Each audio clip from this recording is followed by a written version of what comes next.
Ab und zu macht man sich Pläne, legt sich Sachen so ein bisschen zurecht und dann kommt alles anders.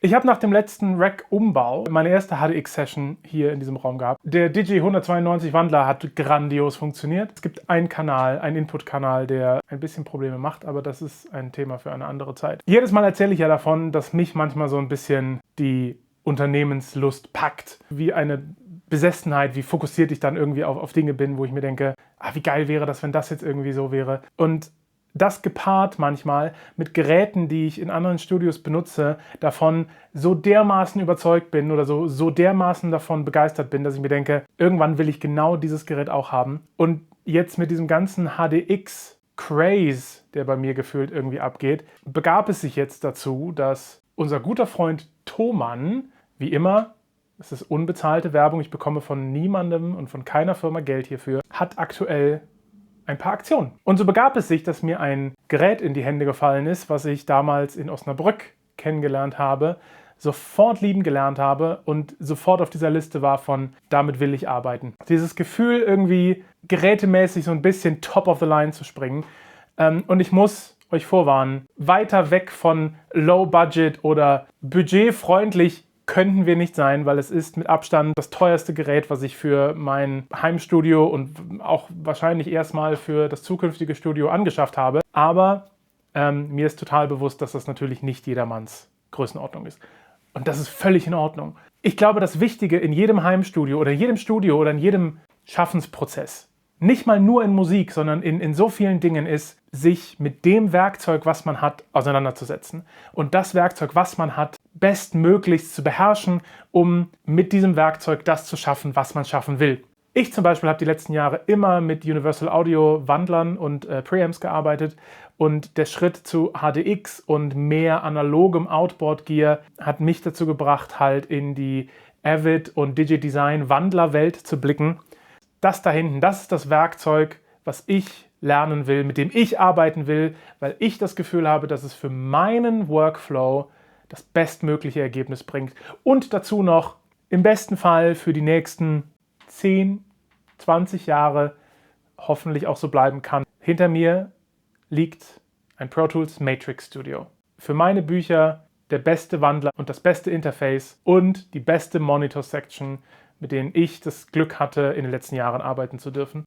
6.000 € übrigens inklusive der ganzen Kabel, weil DigiSnakes und auch vor allem DigiLink-Kabel sind viel zu teuer. Das ganze Preissegment von Avid ist einfach viel zu teuer. Punkt. Hilft ja nicht. Wenn man irgendwie in dieses Universum einsteigen will und wenn man irgendwie in diesem Universum arbeiten möchte, dann ist der Preis nochmal ein wirklich großes Übel, was wir in Kauf nehmen müssen. Da ändert sich auch nie was dran. Und hier kommt wieder eine meiner persönlichen Philosophien. Wenn ich es eh nicht ändern kann, dann werde ich keine Energie darauf verschwenden, mich darüber aufzuregen. Ja, Avid ist in meiner persönlichen Meinung viel zu teuer in so vielen Dingen und trotzdem habe ich nicht das Gefühl, dass das Geld, was ich gerade ausgegeben habe, irgendwie unnütz rausgeschmissen wurde. Genug geredet! Man muss natürlich auch festhalten, dass die Matrix nicht von Avid hergestellt wird, sondern von Digital Audio Denmark, also DAD oder DAD.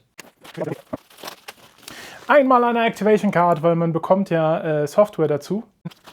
US-Plug brauchen wir noch weniger. Und das sind 2 BNC-Plugs, das ist fantastisch, weil ich Loop Sync mit dem Digi-Wandler benutzen werde. Das heißt, das ist schon mal klasse. Da ist es. Und ihr seht, wie ich das hier mit einer Hand rumwedel. Das Ding ist leichter, als ich es erwartet hatte. Also es fühlt sich natürlich wertig an und auch heftig, aber wenn ich überlege, was so ein Digi 192 Wandler wiegt und das Ding hat genauso viele analoge In-Outs, sogar mehr analoge Outs technischerweise, muss ich gestehen, da sieht man mal, was 20 Jahre Technologie einfach macht. Aber bevor wir das einbauen können in das Rack, noch ist es draußen, heißt noch werden wir die Thunderbolt-Karte einsetzen. Und was ich bereits getan habe, ist mir die Anleitung dafür runterzuladen. Man muss sagen, dass der Einsatz dieser Karte Kindergarten ist. Aber ich werde dann doch immer so ein bisschen paranoid und denke mir, dann passiert irgendwas, ich mache irgendwas. Und dann steht da aber in der Bedienungsanleitung in großen roten Lettern drin, macht das nicht, sonst macht ihr das kaputt. Deswegen lese ich parallel trotzdem mit. Und genau da haben wir den Schlitz, wo wir die Optionskarte reinsetzen werden. Der folgende Schritt ist optional. Und was wir nun tun werden, sind diese Reinigungsstäbchen mit dem Alkohol zu benetzen und damit den Schlitz sauber zu machen. Und die Anleitung sagt einfach, dass man mit dem Tuch das hier so ein bisschen feucht machen soll und dann einfach nur vorsichtig. Und das darf jetzt kurz 1 Minute ausdampfen. In der Zeit öffnen wir die Karte. Und aus der antistatischen Hülle befreit, das ist die Thunderbolt Optionskarte, ist es einfach ein vorsichtig reinstecken. Ist denn heute los, ey? Vorsichtig eindrücken. Dann können wir die Hülle einfach wieder zumachen. Das erspare ich euch einmal schnell. Und hier haben wir einmal die voll ausgestattete Rückseite des Matrix Studio. Das heißt, als nächstes können wir es ins Rack packen. So, die Matrix ist im Rack. Die Platzierung macht mir persönlich noch keine Sorgen. Beide Geräte sind von der Seite belüftet. Das heißt, ich kann mir vorstellen, dass das hier noch keine Probleme gibt. Aber wenn, werde ich halt wieder umschrauben und alles umstellen. Ist fein. So eine Experience, die ich noch festhalten wollte, ist die Aktivierung von dem Gerät. Ich habe mir ja vorhin beim Auspacken von der Aktivierungskarte ein Bild gemacht und bin auch schon bei Avid in meinem Account. Gucken wir mal, ob wir uns vertippt haben. Oh, haben wir nicht. Oh nein. Er möchte meine Seriennummer haben, die natürlich auf der Unterseite des Geräts ist. Möchte ich jetzt schon direkt wieder rausschrauben oder was? Nein. Okay. Gute Nachrichten, sie ist auch auf der Box drauf. Man sieht das da hinter mir ein ganz kleines bisschen auf dem zweiten Bildschirm. Es lädt. Toll. Also, im Moment haben wir Strom dran, wir haben einen Ethernet-Port dran, weil Deadman greift über das Netzwerk auf die Matrix zu. Wir haben Digilink connected. Mal gucken. Und dann würde ich behaupten, machen wir die Matrix mal an und starten Deadman. Und da ist sie. Ja, Deadman darf auf mein Netzwerk zugreifen, weil sonst findest du sie nicht. Und da ist sie, Matrix Studio Unit ID 1 Connect. Mainboard okay, Thunderbolt Mod okay, klasse, das heißt, der Thunderbolt ist sofort erkannt worden. Front Panel okay, Dante IP okay. Er zeigt mir gleichzeitig die Firmware-Versions an. Das heißt, auf jeden Fall sowohl die Matrix-Firmware als auch die Dante-Firmware werden wir updaten. Da ist Deadman. Hey, wir haben eine Matrix, die mit dem Computer redet. So, wir haben jetzt knapp 1 Stunde später. Ich habe es geschafft, die Firmware zu updaten und die Dante-Version zu updaten. So als kleine Seiteninformation, um die Firmware abzudaten, braucht man Deadman, also das hat man ja eh, das ist ja total fein, aber um Dante abzudaten, braucht man nochmal eine andere Software. Was auch irgendwie sinnig ist, wenn man drüber nachdenkt, man braucht nämlich den Dante Updater. Den habe ich eh, aber nochmal die Dokumentation für den Sack. Wir drücken mal auf Start. Ja! Ich glaube, das war es erstmal für den ersten Tag. Es kommt Musik raus, es klingt grandios. Oh, ich sehe ja furchtbar aus. Es ist der nächste Tag. Ich habe nochmal 1 Stunde investiert, um Kabelmanagement im Rack zu betreiben, alles anzuschließen, fast alles anzuschließen.